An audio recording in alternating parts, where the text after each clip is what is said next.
been what? I've been doing what for 10 years?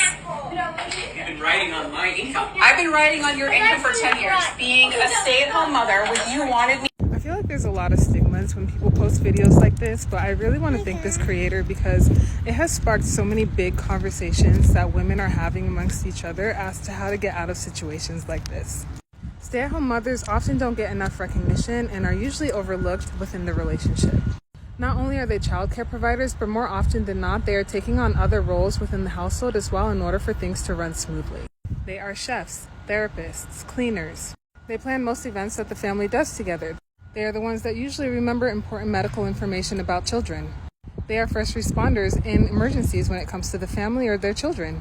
Stay-at-home moms are also the first to introduce languages and other important life skills to their children from a young age. And if they have a partner who is working or is in school, usually they take on most of the work within the household or even beyond that to ensure that their partner does well and succeeds. And you'll find with men like this that they usually can't concentrate on anything other than work.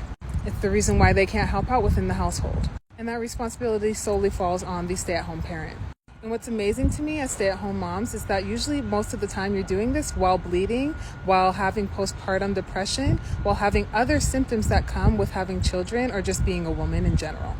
And after years of this, you realize that you've invested in someone who doesn't really appreciate anything that you do for them. And even if you were to get a job because they say that you don't help out or that you're riding on their coattails, most of the time after you're done with work, you are also still having the responsibilities of a stay-at-home mother.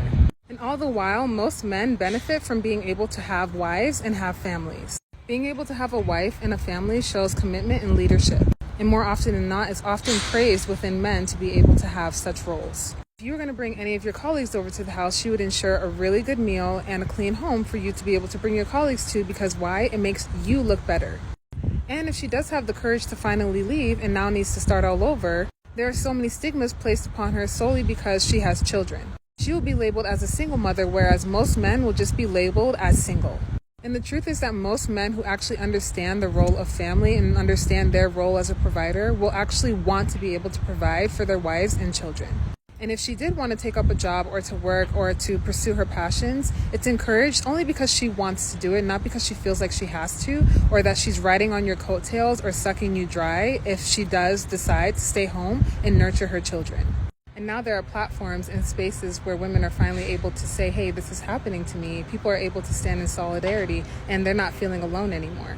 And that can be very scary for men like this who do not want their women to be able to understand their light, their choices, their power, and their essence as women.